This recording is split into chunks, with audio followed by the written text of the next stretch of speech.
Hello and welcome to Invisible Walls 225. I'm Marcus Beer. Shane's off in Tokyo eating sushi or something because there's fuck all else going on there. Welcome to the show. We've got an interesting show this week. We've got some really good stuff to talk about. Obviously, some great games have come out, in particular Borderlands 2. And to share their love for all things gaming is Ryan Stevens. Thank you very much for introducing me. You're very welcome. Had to be done. Daniel Bloodworth. Hello, hello. And Patrick Ninja Morales. Hey guys, how's it going? All right, we're going to crack on with the show. All right, so this week, Tokyo Game Show is happening. That's where we've sent Shane and Rich Brown and a couple of other people.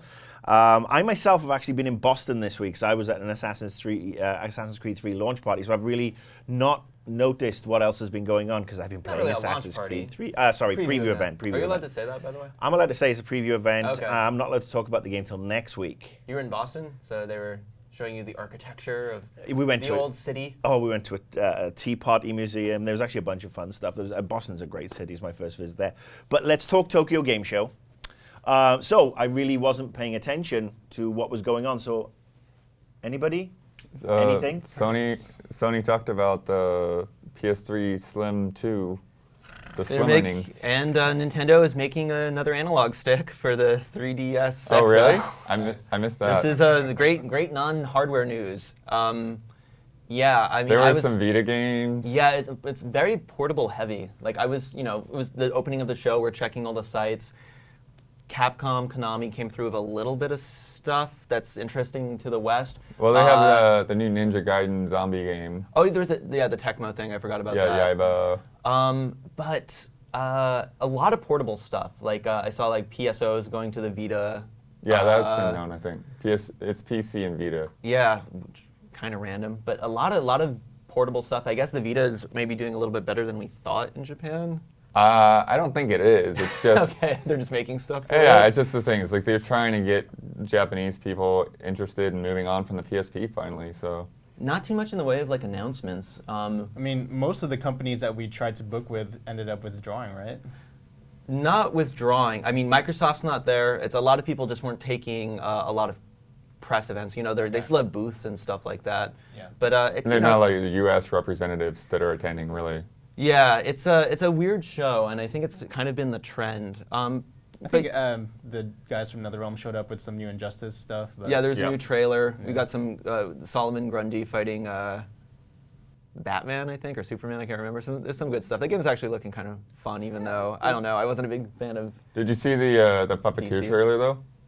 I didn't actually get to watch it because I just watched it this morning. It's pretty freaking cool game. I think people need to put it on their radars a little higher. Yeah, you know, for as much shit talking we do for the Vita, I have to say I've been playing Little Big Planet Vita, and it's, despite it being a pain in the ass to hold, it's pretty fucking awesome. I mean, the combination of the rear touch and like, there was like a piano, like I'm hijacking the conversation, but just super quick, like, sometimes I forget that like, the Vita is actually a pretty cool piece of hardware. It's just, where are the games? Yeah. It is a great piece of kit, and I think there are a couple of games that are coming out that, I mean, one or two I'll be able to talk about next week that are actually put the Vita in its own class right now. But I mean, how sad is this? That the once great Tokyo Game Show, this is the one that everybody wanted to go to. This was the one that would outshine E3. This would outshine the European equivalents while they were happening. And I mean, Nintendo obviously, they haven't been there for 10 but I mean, years, they shot ever. their load. I don't know that Nintendo's ever. I mean, they did Space. When was the last time there was a Space Land? Space World was like before the GameCube. Well, yeah. I'm not saying. I know they have their own their own Nintendo event. They had their own conference last week. But Microsoft withdrawing completely, and from Gamescom. And then Sony, I mean, I don't know if you guys saw, Sony had massive layoffs again yesterday. Some of the PR people as well went, so yeah, so I don't know. What I think is interesting is I don't think we are seeing that much in the way of announcements, even when we're getting these new trailers. Like, and by announcements, I'm sorry, I mean like new games. I mean, Tecmo had some stuff. But it's like, I haven't seen any Level 5. Is Level 5 doing anything there at all? Yeah, Level 5 has a booth, but I tried to, they're right down the street. I tried to contact them and no response. Square Enix ended up being a little gun shy yet again. They have a small booth. They're I guess they showed off some new Dragon Quest stuff, but like I don't know. I mean, there's not much we can do with that game right now here. Right. I know they when it revealed comes out. the Final Fantasy 13 follow-up a little while ago. Did They actually, is that there? they actually were going to have an event for the Western Right. press, and that got They canceled. canceled. It's going to happen stateside. And then they sent us a giant press kit, and I mean, I know we're kind of video-centric here, but 20 directories, only one trailer, and it was for Final Fantasy 14. Yeah. My point with Nintendo, they're launching this year. This is their their big entry into the next gen that's going to tie them over. I can comment on this. Well, what I'm going to say is, even though they haven't been to TGS for a very long time, they do need to buck up their fucking ideas. They did this, and they needed to be out there for everybody with a bunch of demonstrations. That's what they're probably going to do, though. They did the same thing with the Wii. They weren't there at TGS, and then I actually went to Nagoya in 2006 when they had a giant open show with like 40 games on display, open, free, and they went to like 3 cities in Japan. So I wouldn't be that surprised And they're also, if I don't know, Nintendo does a follow-up in Japan. I hope they do. I mean, not just in Japan. I think that obviously they need to do it elsewhere. I don't want to be seen to be ragging on Nintendo over and over. But I mean, when I was in Boston I'm this week, sure we'll see Best Buy kiosks, right? Well, I don't know if you saw, but they had that newsletter that went out to all the Club Nintendo members that they're, like, come to this location at these dates, and here's your coupon for 4 friends or whatever. So they're doing a lot of local small events and messaging it out to people that are already in their systems. And I guess it has been selling out on online Oh retailers. yeah, I mean the pre-orders are they're doing That's to be what expected. they need to do. But I mean, I was talking with a number of people in the press this week in Boston, and everybody was like, what the hell is going on? Because I mean, the games industry has moved on from when they launched the Wii. I mean, everything is more. We need the instant. We need the news much quicker. We need more of it so that we can start sharing it out and getting people excited and getting ourselves excited about it. And so many people were like, yeah, I still don't get it. And these are people who are bigger Nintendo fans than I am. So that's again, let's hope they buck it up. But to steer back to TGS for just 1 second, 2 quick things I want to mention. The more I think about it, I think it's a little weird that maybe Metal Gear Solid Ground Zeroes was debuted at PAX instead of And there's nothing at all TGS. on the floor. But that's my second point, and you guys know, having gone, have you been to TGS? No, I haven't. Okay, having gone this is what's really cool about TGS is, especially on the public days, they will have stage demos, and they will blow the lids off of things. Yeah. Like we saw Resident Evil 6 split screen, I think, for the first time. That one. I don't think I was there that sorry, year. Resident Evil 5. Okay. Like we saw. I'm trying to think of some other stuff, but I mean, Yakuza tends to have these gigantic, 20-minute reels full of things. Yeah. We saw that Castlevania game that never actually got made that one year. I mean, Snake was revealed in Super Smash Brothers. Like they actually hold announcement. Like I'll say that one thing. Like E3, people shoot their load day one. Here, and Konami is a good example of this because they sometimes hold their press conferences later, not the last couple years. But TGS, they're willing to actually pace it out, keep it going. Though at the rate they're going right now, I don't know if it's going to be the case. But I say we're filming this on Thursday. I would say keep watching. There could be some good stuff. This is obviously Thursday afternoon. Not much has been released. Maybe again tonight and tomorrow night we'll start to see stuff coming through. I hope so. I mean, again, as a games industry, we need a strong TGS to round off the year, get us excited about some stuff that's coming next year. One can only hope that this time next year we'll be looking at perhaps PS4s and lots of other, It's cool, strange good to me, stuff. though, about TGS is that this has been a trend of more and more publishers pulling out less and less announcements. Smaller show. Yeah. And yet, the public presence is still there. It's not like Staggering. people aren't really... people are still going. Well, so people it's give a strange shit. that they're Gamers give a shit. I mean, it Yeah. shows how hungry and how hungry everybody in Japan is for quality games and a variety of games. And anyway, Tokyo Game Show. Stay tuned. Shane will be back next week, and I'm sure he will be more than happy to share his thoughts with us all. Do check out the Revengeance trailer though. It's sick. Okay, next up, we're going to talk about a game that hasn't hit my radar, but Patrick, you've been playing War Z, which is not DayZ. Not to be Which is confused not with Jay-Z. Actually, to be confused with Daisy. Which is not Ninja Gaiden Z? No. But I'm guessing it's some sort of war with the alphabet and the letter Z, or is this about zombies? It is about Zed? zombies. Zed. Zed's dead, Yeah. baby. Zed's Zed. dead. But yeah, I mean, I think when you think about Warzy, DayZ immediately comes to mind, especially not just with the title, but even with the way the game plays. It's a zombie-style MMO online game where you basically survive just by gathering resources, working with other people, killing zombies.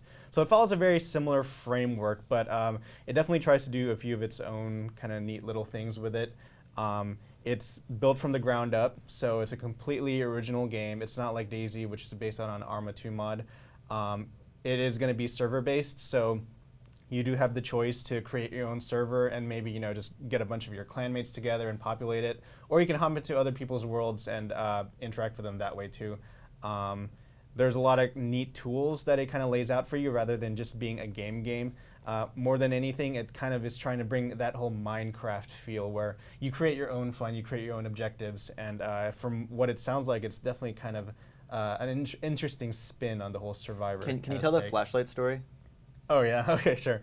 So I did a really short demo with the game, probably just a half an hour to an hour the other day, and the developer and I were sitting side by side playing the game, and he was just pointing out facts like, oh hey, so you start off with a flashlight, which is good for illuminating environments, but also you could swing it like a melee weapon with the left mouse button, and like this, and then I just whacked him on accident, and he exploded into a pinata of bats and rifles and med kits, so it was pretty funny. Because the game has this what I like about this game is it reminds me, you say Minecraft, but it reminds me of Ultima Online. Sure, yeah. Where there's this kind of permanence that we don't really see in MMOs, but Minecraft is a great example though. Yeah. But you kill someone, you get their stuff. Yeah. And this game's all about accumulating and picking your friends.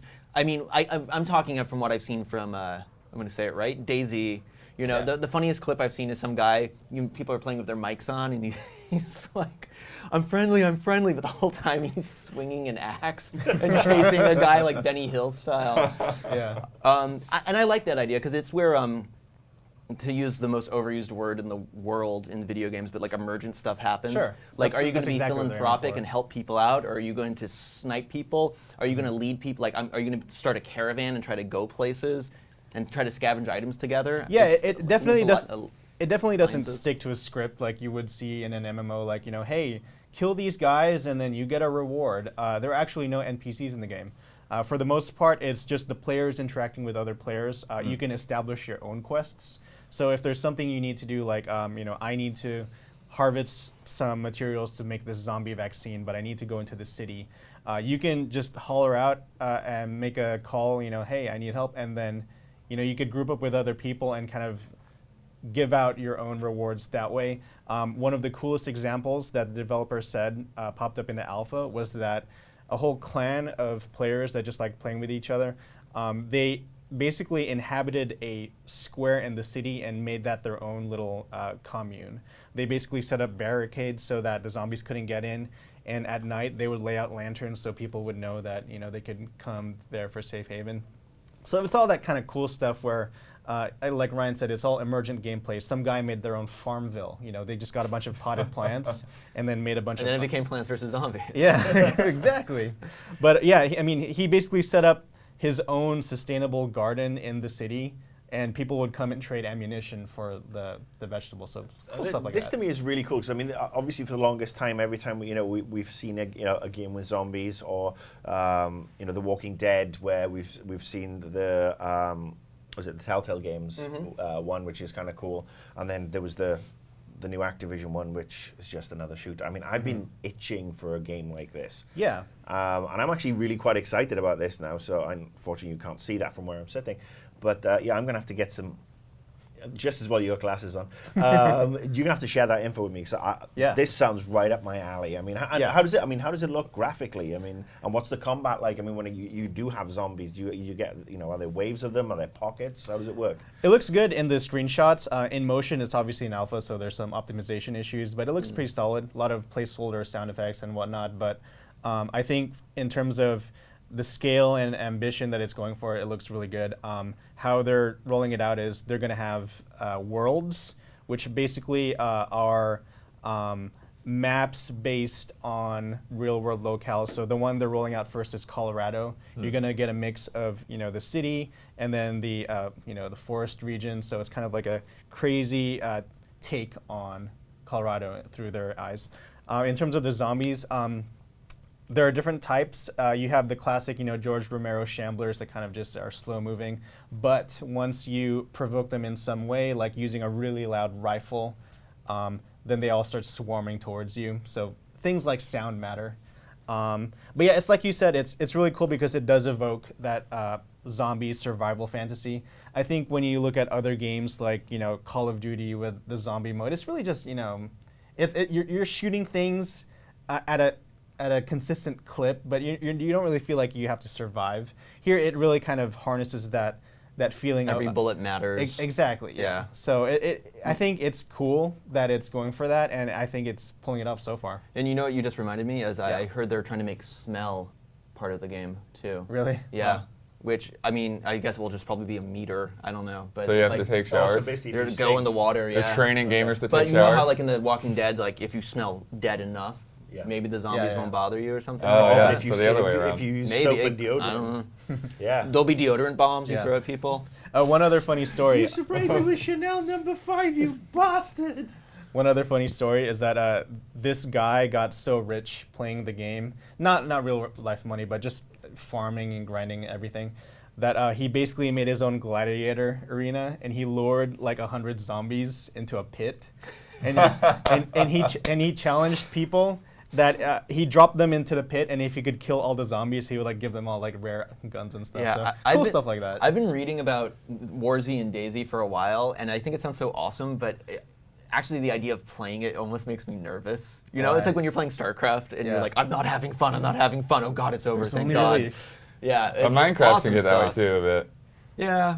Now Daisy's obviously that's the armor The mod, yes. mod Correct. that's now being turned into a full Yes, it game. will be its own Standalone, yeah. standalone And game, is too. that being done by Bohemia? The guys who are in Greek The prison. guys who are actually in prison right now for I don't Greece know. or whatever. I honestly don't know. I don't know Czech what Republic, whatever it if was. the mod guys are part of Bohemia. I mean, Arma is by Bohemia, Yeah. but I think it's just guys who modded the game. I think they're separate. But I think Bohemia is like sweet mod guys. Yeah. And obviously going off at a Wanna go to tangent, Greece? if you don't know what happened to the Bohemia guys, a couple of them were arrested for taking pictures of a military base. Uh-oh. But actually, they were more like pictures that sort of had a military base in the background. They were just Well, normal. they were apparently trying to get some pictures of planes and stuff for the next game. From what I've read, anyway. They Yeah. released another press release saying Yeah. that's entirely not true, but Yeah. who knows? Yeah.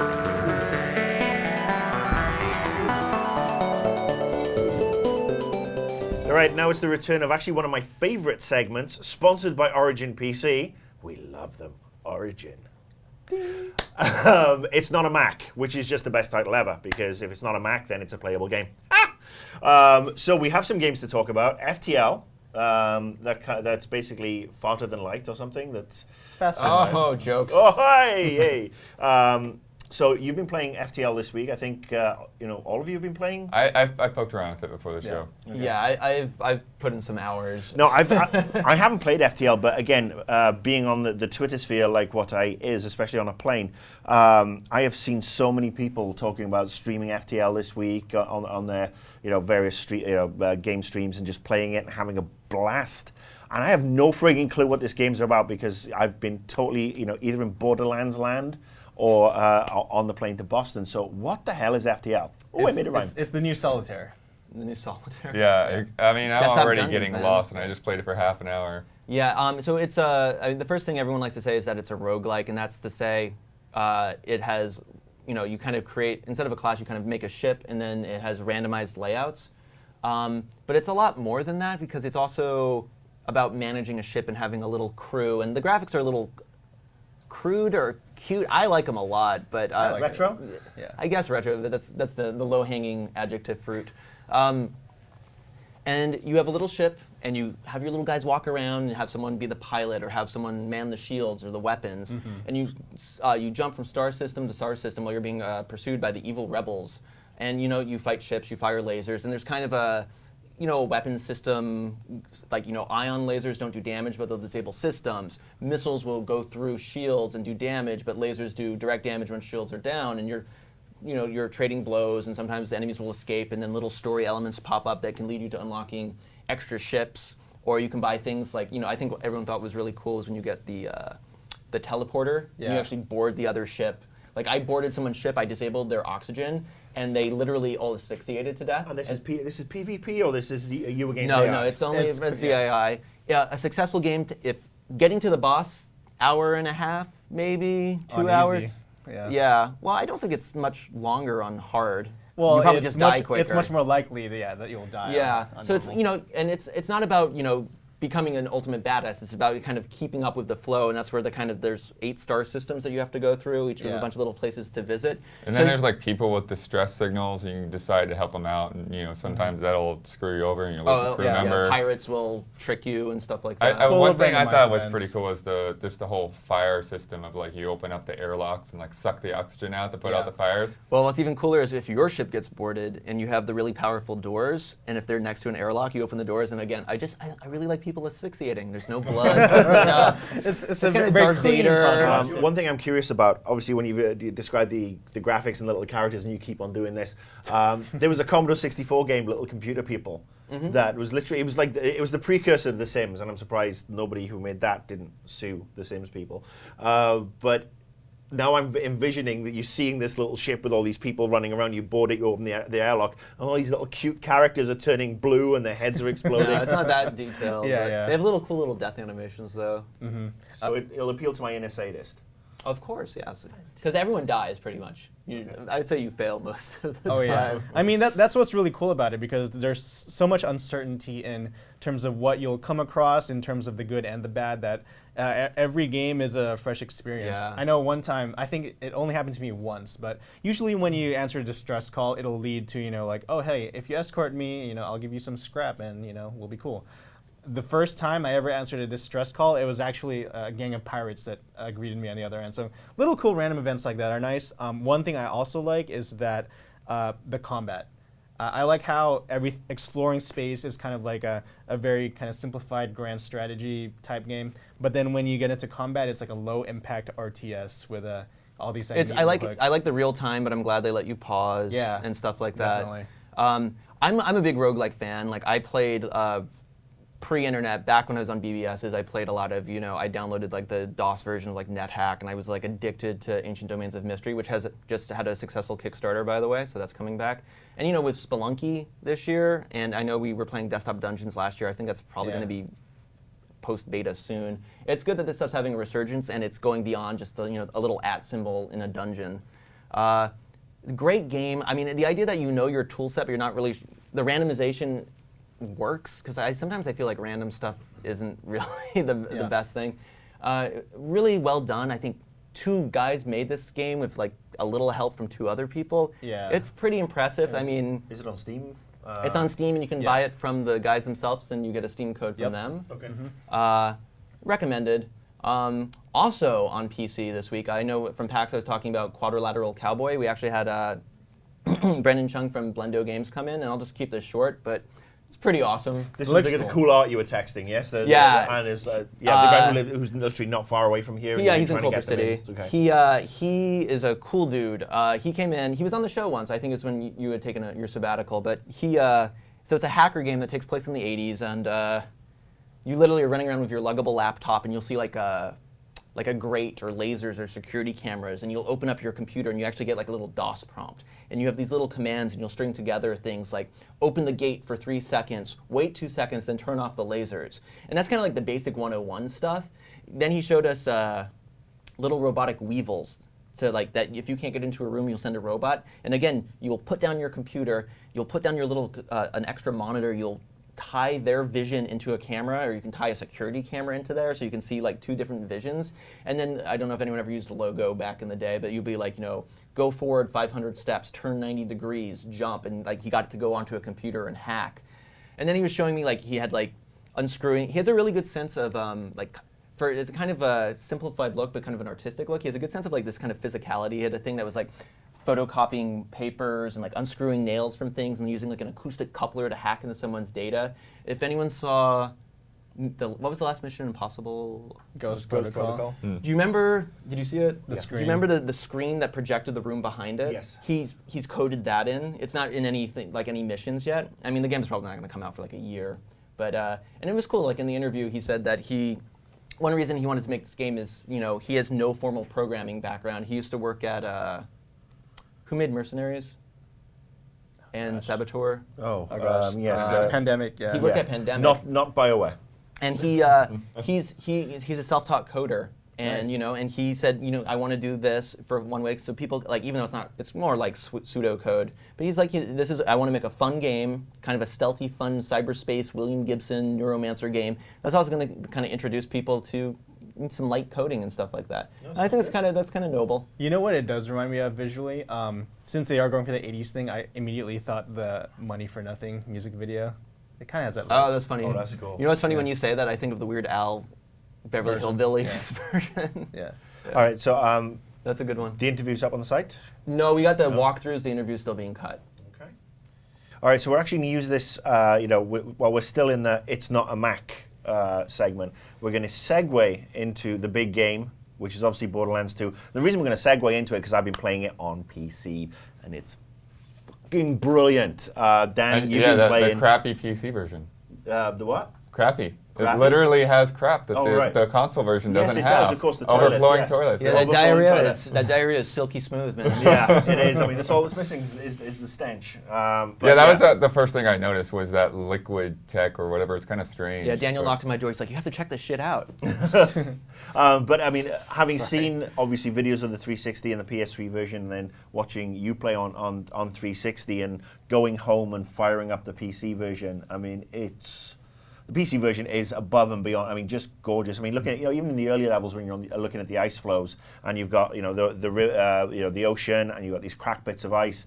They There's look more cloth physics and things like that too. Yeah, they just look so much better. It's so much more atmospheric. But anyway, I mean, regardless of whichever version you're playing it on, has anybody played the PS3 version? Nope. No, we don't have a copy here. I know some went out, but we didn't get any of the PS3. But I mean, in general, Borderlands 2, bloody brilliant game. Yeah. I mean, obviously, we've all played Borderlands 1, and I think you and I played co-op on it when it first came out because we were doing some recording. And I got to say, while I liked Borderlands 1, it didn't sort of like become a game that I really felt I needed to finish because I think there was some. Yeah, I got 10 hours in install. Yeah, Yeah, I think that was it. It was like you had to play at least 10 hours before you finally got out of the opening area and got to move on to some other stuff. But even then, it was you were pretty much like you traded skags for spider ants, and you were pretty much always fighting the same types of enemies over and over. It was fun, but it just there was just something about it. But I mean, in Borderlands 2, I have not really had that issue yet, and I mean, admittedly, I'm still playing because I haven't had a chance to finish it. But there are everything that was kind of perhaps off on the first one has been tweaked, and this is almost like, I mean, I compare it to Assassin's Creed 1 and Assassin's Creed 2, where one was, almost a great tech demo with a bit of gameplay in it, and then 2 was really sparked the evolution and was the such a great game. foundation, and then we put the house Yeah. on top. Yeah, and I think Yeah. this is the same. Yeah, I mean, I think for me, it's just that personality. Like it was very clear to see the personality that Borderlands 1 was going for, but then you got into the game and it's like, oh, here's a character. Now go look at a job board for 5 more hours, and and that's all been amplified. Like I was even in the first Borderlands, I was pretty disappointed with Claptrap because they had some great Claptrap trailers, and then you see him in the game, and it's like, okay, whatever. He never really said anything actually funny, but now like I feel like the humor has all been really spot on in Borderlands 2, and the main thing that I had to complain about that was just that. There are so many dialogues and audio logs that there's a lot of times where we would be, like for instance, I was listening to something from an echo recorder or a side quest or whatever, and I walked a little bit further into a level, and then the main mission dialogue cut off the side quest dialogue, and there's no way to go back and listen to anything, even though there's so much great stuff. And the same thing, like, when you're in a co-op firefight and you're just like going nuts, and there's Handsome Jack or somebody trying to give you plot. You're like, I missed that. Did anyone hear it? Yeah, I mean, the thing I'll say is that, you brought up Handsome Jack and Claptrap. I mean, the character writing is incredibly strong. So much so, I mean, the Handsome Jack stuff that comes in, even from the get-go, where he offers the bounty and then other people start jumping in, like, I'm going to dance on your gizzards, or I'll keep you alive for a year just so I can torture you. That, is really funny. What I will say about Sounds Claptrap... horrible. But it's just the way it's delivered. It's very over the top and very sort of like, "Mwahaha," I'll twiddle my my mustache here.